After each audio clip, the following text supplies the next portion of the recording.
Абу Бакр, ради Аллаху анху, вместе с пророком, саллиллаху алейхи вассалям, они шли, и их мучила очень сильно жажда, и пить они хотели, и есть хотели, потому что очень долгое время они этого всего не видели.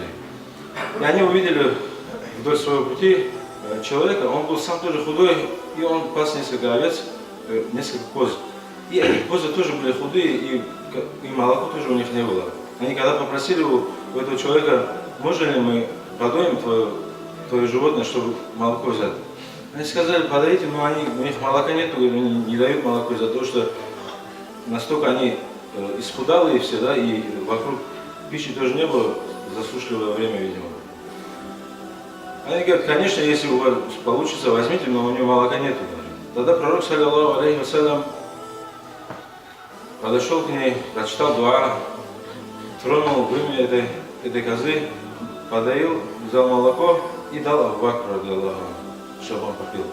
Но Абу Бакр, ради Аллаху, он отказался, говорит, я Расуляллах, я не смогу выпить ее, говорит, пока вы свою жажду не удалите.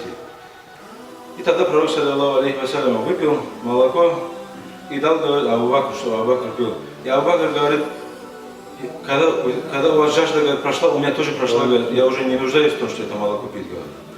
Вот такую любовь они испытывали к своему пророку, к нашему пророку, алейхиссалату вассалам. И они готовы были все потратить на пути пророка, саллиллаху алейхи вассалям. Пусть Аллах сделает так, чтобы мы любили пророка, саллиллаху алейхи вассаляма, больше, чем свои семьи, больше, чем своих детей, больше, чем своих родителей и больше, чем этот дунья.